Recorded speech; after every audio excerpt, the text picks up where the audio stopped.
Good morning students. देखिए, हम पढ़ रहे थे क्लास 9th का चैप्टर 2, जिसके अंदर हमने मैटर के बारे में पढ़ा, मैटर की क्लासिफिकेशन के बारे में पढ़ा, on the basis of physical and on the basis of chemical. Physical में हमने सॉलिड, लिक्विड और गैस के बारे में पढ़ा था। केमिकल के बारे में हमने प्योर और इम्प्योर के बारे में पढ़ा था। उसके बाद में हमने मिक्सचर्स के बारे में पढ़ा कि जो इम्प्योर है उसमें मिक्सचर्स था और मिक्सचर कितने टाइप का है ये भी हमने पढ़ा। मिक्सचर के अंदर हमने पढ़ा homogeneous mixture and heterogeneous mixture. उसके बाद हमने एलिमेंट, कंपाउंड और सब्सटेंस, इन सब चीज़ों के बारे में पढ़ा कि एलिमेंट क्या होता है, कंपाउंड क्या होता है, सब्सटेंस क्या होता है, मॉलिक्यूल क्या होता है और एटम क्या होता है। ठीक है, तो इसके बाद जो हमारा नेक्स्ट टॉपिक है वो है चेंज इन मैटर, यानी कि किस में चेंज होगा, मैटर की स्टेट में। Change in matters state. सबसे पहले तो हम ये देखते हैं चेंज क्या होता है। चेंज, जैसा कि आप लोग जानते हैं, चेंज का मतलब होता है बदलाव। मैटर की 3 स्टेट हमने पढ़ी है, सॉलिड, लिक्विड और गैस। ठीक है, मैटर की हमने कौन कौन सी 3 स्टेट पढ़ी है, सॉलिड, लिक्विड और गैस। तो मैटर की इन्हीं स्टेट्स के बीच में जो है वो चेंज होगा, या तो सॉलिड से लिक्विड में चेंज होगा, या लिक्विड से सॉलिड में चेंज होगा, या लिक्विड से गैस में चेंज होगा, या सॉलिड से गैस में चेंज होगा। तो अभी किस तरीके से होता है और क्यों होता है ये सब हम देखेंगे। सबसे पहले हम पढ़ते हैं चेंज क्या होता है। When any matter change it's physical and chemical property, so it's called change. ठीक है, जब भी कोई मैटर की फिजिकल या फिर केमिकल प्रॉपर्टी में चेंज होता है तो हम उसे क्या कहते हैं, चेंज। जैसे कि एग्जांपल यहाँ पे लिखा हुआ है, water to convert into ice. ठीक है, यानी कि पानी से क्या बनना, बर्फ़ बना। ठीक है, अब पानी कैसा होता है, लिक्विड। तुम्हें पता ही है पानी कैसा होता है, लिक्विड। पानी की स्टेट कैसी होती है, लिक्विड। ठीक है, जब उसे बर्फ़ बन जाती है तो वो कैसा हो जाता है, सॉलिड। तो पहले पानी की जो स्टेट थी वो कैसी थी, लिक्विड। अब वो काय में कन्वर्ट हो गई, सॉलिड में। तो यहाँ पे मैटर की स्टेट चेंज हुई नहीं हुई, पहले लिक्विड थी और अब क्या हो गई, सॉलिड। ठीक है, तो इन्हीं सब चीज़ों के बारे में हमको अब पढ़ना है। चेंज समझ में आ गया, चेंज क्या होता है। चेंज के बाद हम चलते हैं कि कितनी तरह का चेंज होता है। देखिए, अभी हमने मैटर की प्रॉपर्टी पढ़ी थी फिजिकल और केमिकल बेस पे, तो चेंज भी कितने तरह का होगा, 2 तरह का। पहला होगा फिजिकल चेंज और दूसरा होगा केमिकल चेंज। मैंने नंबर गलत उल्टे लिख दिए वैसे, पहले फिजिकल चेंज फिर केमिकल चेंज। ठीक है, there are 2 type of changes can be occur in matter which are physical change and chemical change. अब फिजिकल चेंज क्या होता है और केमिकल चेंज क्या होता है ये हम पढ़ेंगे। उससे पहले हम देखते हैं कि मैटर की प्रॉपर्टी क्या क्या होती है, फिजिकल प्रॉपर्टी क्या होती है और केमिकल प्रॉपर्टी क्या होती है। फिजिकल चेंज और केमिकल चेंज से पहले हमें देखना पड़ेगा कि मैटर की फिजिकल प्रॉपर्टी क्या है और केमिकल प्रॉपर्टी क्या है। First we need to learn what is the physical and chemical property of a substance of matter. ठीक है, देखो, आप कोई सी भी चीज़ देखते हो तो आपको उसका आकार दिखाई देता है कि उसकी शेप कैसी है, उसका कलर दिखाई देता है कि उसका कलर कैसा है, और आंखों से देख के आप बता सकते हो कि उसकी स्टेट कैसी है, मतलब कि वो लिक्विड है, सॉलिड है या फिर गैस है। ठीक है, तो ये सब जो प्रॉपर्टियाँ होती हैं इनको हम कहते हैं फिजिकल प्रॉपर्टीज़। कौन कौन सी, कलर, शेप, स्टेट और ओडर। ओडर जानते हो, ओडर एक वर्ड आएगा आपके, ओडर, ORDER, ओडर, ओडर। ठीक है, ओडर का मतलब होता है गंध, जो सूंघते हैं हम, गंध आती है हमें, खुशबू। ठीक है, उसको क्या कहते हैं, ओडर। याद रखना, भूलना मत, ओडर। ठीक है, colour, shape, state and odour. इसके बाद हम आते हैं केमिकल प्रॉपर्टी पर। अब देखिए, केमिकल प्रॉपर्टी जो होती है किसी भी मैटर की, वो ऐसी प्रॉपर्टीज़ होती हैं जो कि हमें आँखों से दिखाई तो नहीं पड़ती, मतलब सामान्यतः दिखाई नहीं पड़ती, हो सकता है उसमें बदलाव हो भी जाए।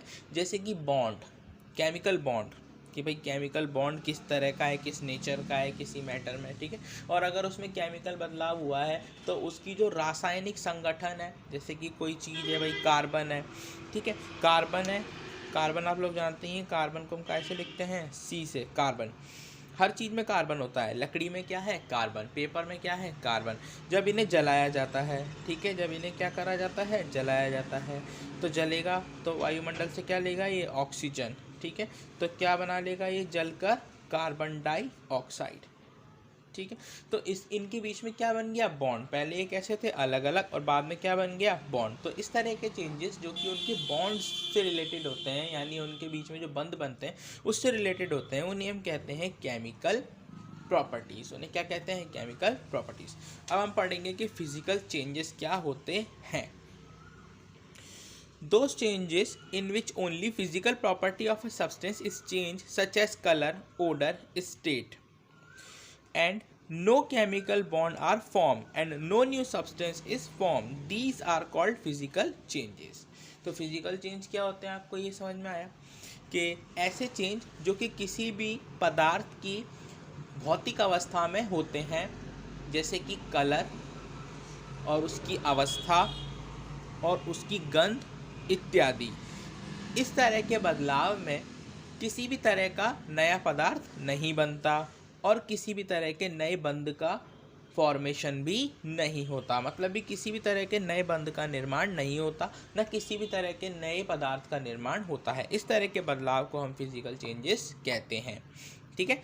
Those changes in which only physical property of a substance is change, like order, state, color, etc., and no new substance is formed and no new chemical bond is formed, these type of changes are known as physical changes.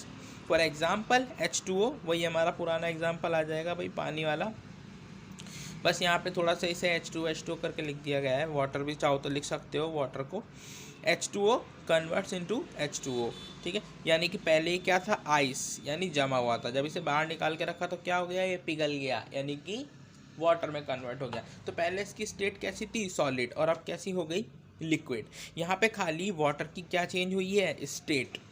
Water का formula change नहीं हुआ है। देखो ice की form में था तब भी क्या था, वो H2O दिखाई दे रहा है। आइस की फॉर्म में था तब भी क्या था, H2O। जब वो लिक्विड में कन्वर्ट हो गया तब भी क्या है, H2O। मतलब किसी भी तरह का कोई भी केमिकल बदलाव यहाँ पे नहीं हुआ है। ओनली किस में चेंज हुआ है, स्टेट में। पहले कैसी थी, सॉलिड, और अब कैसी हो गई, लिक्विड, ठीक है।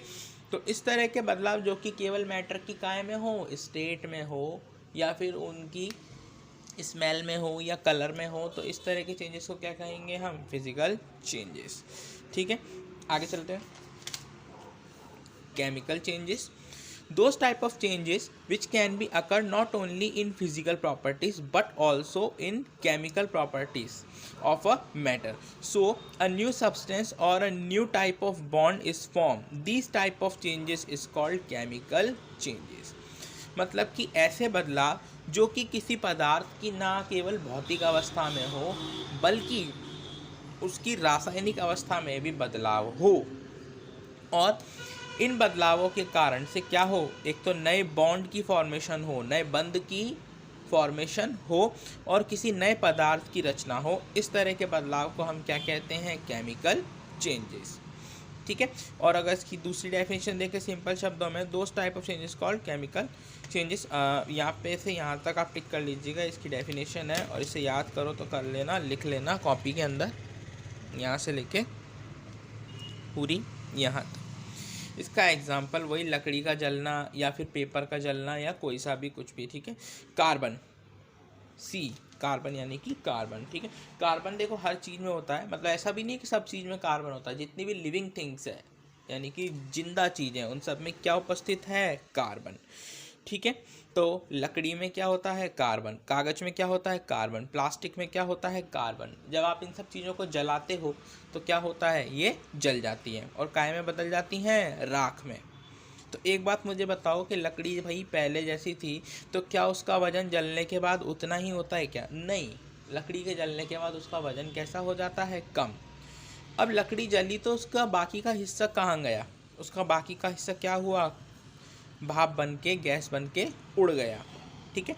तो लकड़ी में क्या था, कार्बन, वायुमंडल से उसने ऑक्सीजन ली और जल गया। अधिक मात्रा में उसने ऊर्जा हीट के रूप में निकाली, हीट की फॉर्म में एनर्जी निकाली और कार्बन डाइऑक्साइड बन के जल गया। ठीक है। तो कार्बन प्लस O2 क्या बनेगा, CO2। तो इस तरह का जो चेंजेस होगा उसे हम क्या कहेंगे, chemical change. Burning of a paper, burning of a would is a type of और एग्जाम्पल ऑफ केमिकल चेंजेस। इसके बाद हम चलते हैं एक बहुत बड़े मतलब नॉर्मल टॉपिक के ऊपर, जो कि आपके क्वेश्चन पेपर्स में आ जाता है कि right difference between chemical and physical changes, right difference between physical and chemical changes. तो यहाँ पे हम देखेंगे कि क्या क्या इनके बीच में चेंजेस होते हैं। सबसे पहले केमिकल चेंज और फिजिकल चेंज के बीच में क्या क्या डिफरेंस होते हैं।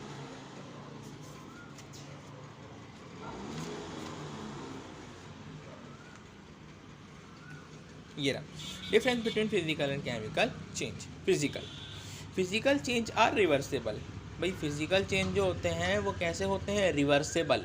रिवर्सेबल का मतलब है उन्हें वापस से पुरानी अवस्था में बदला जा सकता है। Chemical changes are not reversible. Chemical changes क्या होते हैं, नॉट रिवर्सेबल, इसको आप वापस से बदल नहीं सकते।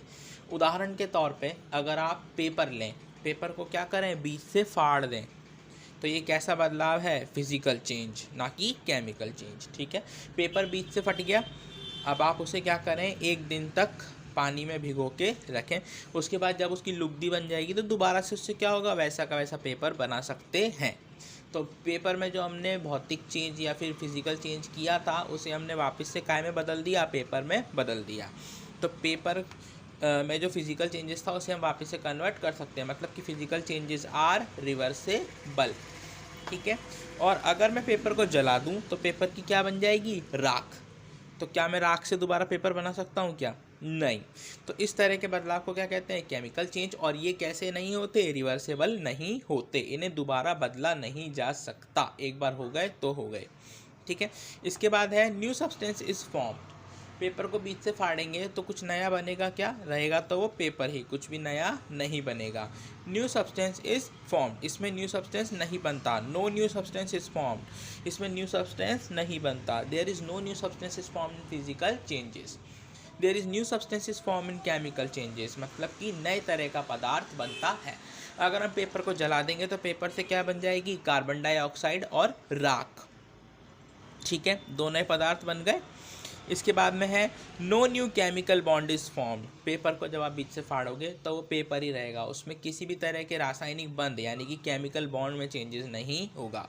जबकि पेपर को आप जलाओगे तो उसके अंदर कार्बन और ऑक्सीजन के बीच में नया बॉन्ड बनेगा और कार्बन डाइऑक्साइड बन जाएगी। ठीक है, इस तरीके से बात समझ में आई। तो ये 3 चेंजेस हैं जो कि मेजर हैं, आपको ये याद करने हैं, ये इंपॉर्टेंट है, इन पे इम्पॉर्टेंट का टिक लगा लेना।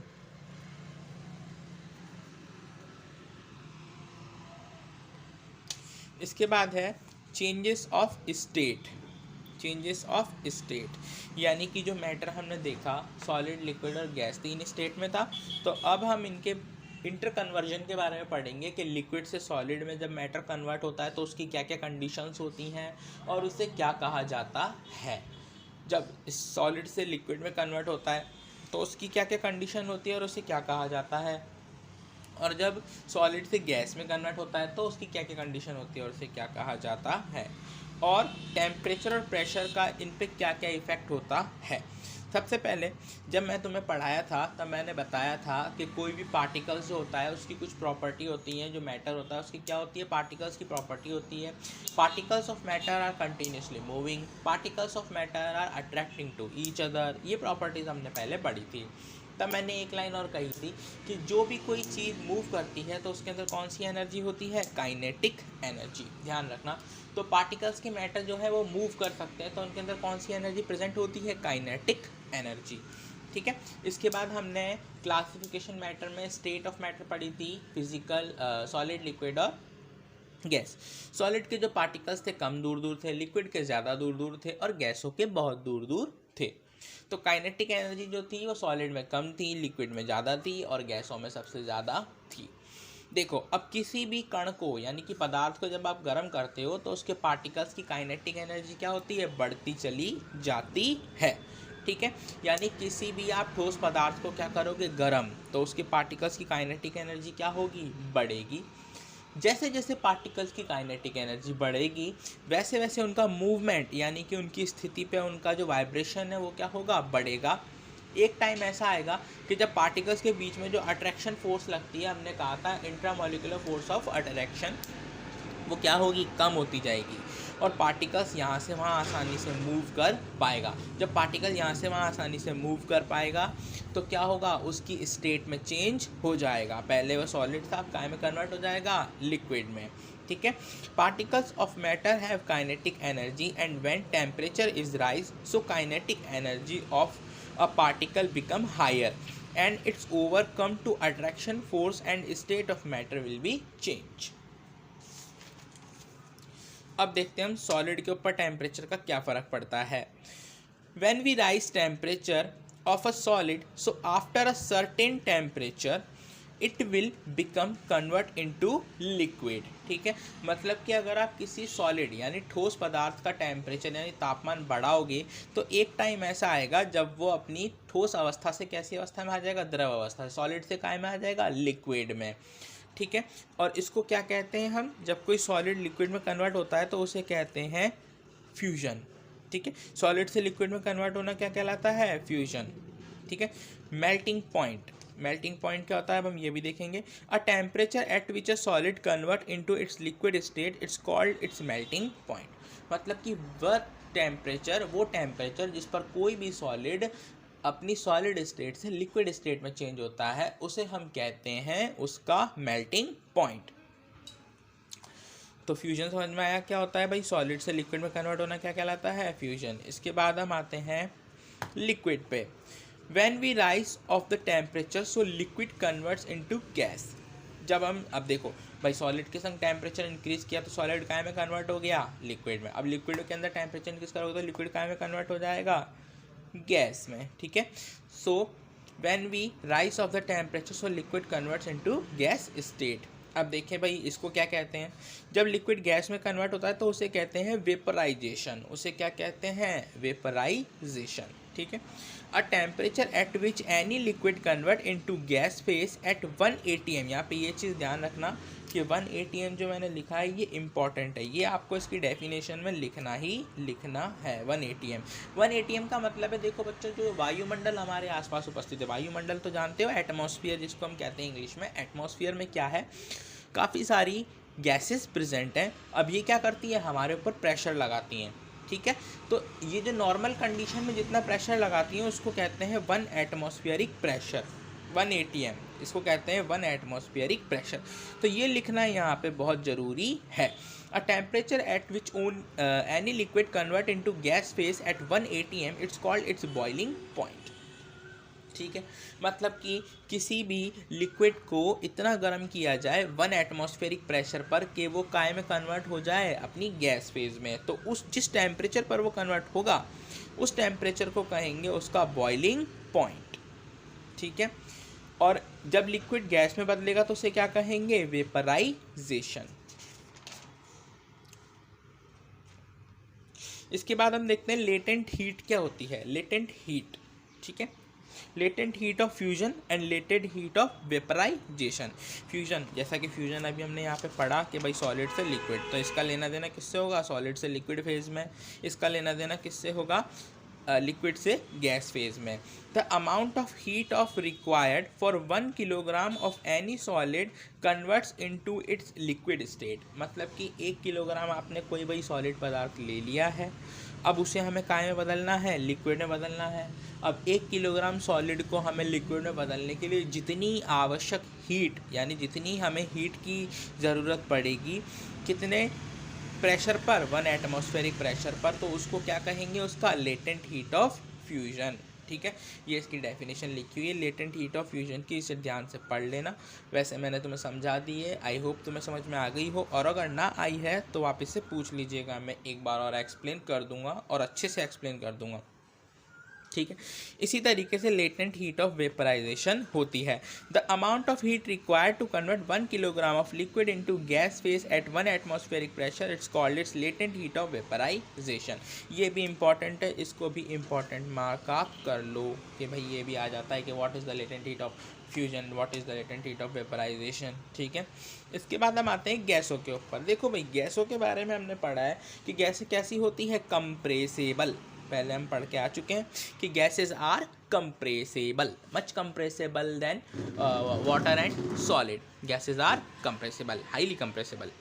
When we apply some pressure, अब देखो भाई किसी भी चीज़ को कंप्रेस करना है, आपको दबाना है, तो उस पर क्या लगाना पड़ेगा, प्रेशर। उसी तरीके से अगर आप गैस को कंप्रेस करना चाहते हो तो क्या लगाना पड़ेगा, प्रेशर। ठीक है। तो प्रेशर लगाने के लिए हमने यहाँ पे क्या किया, 3 पिस्टन वाले सिलेंडर ले लिए। Cylinder number 1, cylinder number 2, cylinder number 3। First वाले सिलेंडर में आपको दिखाई दे रहा है कि इसका जो पिस्टन है, ये पिस्टन है। ठीक है। इसको क्या कहेंगे हम, पिस्टन। पिस्टन। ठीक है भाई, पिस्टन तो जानते हो, इंजेक्शन आप लोगों ने देखा है, इंजेक्शन को जब आप दबाते हो काला काला पार्ट जो होता है उसे क्या कहते हैं, पिस्टन। ठीक है। इससे इंजेक्शन के अंदर क्या लगता है, प्रेशर। जब भी तो पानी बाहर आता है, इंजेक्शन में तुम लोग पानी भर के चलाते हो, पिचकारी में पानी भर के चलाते हो, तो हैंडल को ऊपर से दबाते हो तो क्या लगाते हो उसके ऊपर, प्रेशर। और जब प्रेशर बढ़ता है तो अंदर का पानी कहाँ आता है, बाहर। उसी तरीके से देखो इसमें बाहर जाने के लिए कोई जगह नहीं है, मतलब अंदर का प्रेशर क्या होगा, इंक्रीज़ होता चला जाएगा। तो सब में हमने थोड़ी थोड़ी क्या भर ली, गैस भर ली, और ऊपर से पिस्टन पे क्या लगाया, प्रेशर लगाया। अभी देखो इस पर कम प्रेशर है तो गैसों के जो मॉलिक्यूल हैं, पार्टिकल्स हैं, वो आसानी से यहाँ वहाँ मूव कर सकते हैं। ये पार्टिकल्स, इनका खूब जगह है। ठीक है। जैसे जैसे प्रेशर बढ़ता जाएगा वैसे वैसे जगह क्या होती जाएगी, कम होती जाएगी, और प्रेशर बढ़ता चला जाएगा। तो पार्टिकल्स के मूवमेंट की जगह क्या होती जाएगी, कम होती जाएगी। जब ज़्यादा प्रेशर हो जाएगा तो पार्टिकल्स क्या होंगे, आपस में पास पास आ जाएंगे। ठीक है। और हमने पढ़ा है कि भाई जब पार्टिकल्स पास पास आ जाएंगे तो उनकी मूवमेंट भी क्या हो जाएगी, कम हो जाएगी। काइनेटिक एनर्जी कैसी हो जाएगी, लो हो जाएगी। जब पार्टिकल्स की काइनेटिक एनर्जी लो हो जाएगी तो उस क्या होगा, गैस फेज से काय में कन्वर्ट हो जाएंगे, वो लिक्विड में। और जब गैस किसी लिक्विड में कन्वर्ट होती है तो उसे क्या कहते हैं, कंडेंसेशन। मतलब कि अगर हमें किसी गैस को लिक्विड में कन्वर्ट करना है तो उसके ऊपर क्या लगाना पड़ेगा, प्रेशर। और दूसरी बात, टेम्परेचर भी हमें क्या करना पड़ेगा, बहुत कम करना पड़ेगा। When we apply some pressure on gas और down the temperature so it's convert into liquid. ठीक है। और इस कन्वर्जन को क्या कहते हैं, कंडेंसेशन। ये आपका एक डायग्राम है भाई इंटर कन्वर्जन का, मैटर का। ठीक है। इंटर कन्वर्जन ऑफ मैटर का डायग्राम है ये, inter conversion, inter conversion of matter. States, matter की जितनी भी स्टेट्स है उनका इंटर कन्वर्जन का ये क्या है, डायग्राम है। इसे ध्यान से बना लेना कॉपी में। देखो सॉलिड से लिक्विड, जब सॉलिड से क्या होगा, लिक्विड में चेंज होगा तो उसे हम कहेंगे फ्यूजन। ये तीर थोड़ा सा गलत बन गया, इसे मैं हाईलाइट कर देता हूँ।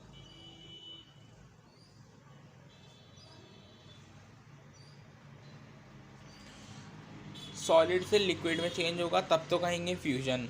जब लिक्विड से सॉलिड में चेंज होगा तो कहेंगे सॉलिडिफिकेशन। ठीक है।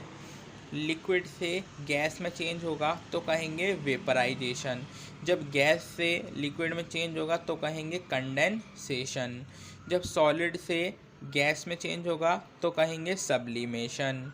ठीक है। और गैस से सॉलिड में चेंज होगा तो भी क्या कहेंगे उसे, सब्लिमेशन। ठीक है। थैंक यू, आज के लिए इतना ही। आगे का इसके बाद पढ़ेंगे, चैप्टर कंप्लीट हो जाएगा अगले लेक्चर में और उसके बाद नया चैप्टर स्टार्ट करेंगे।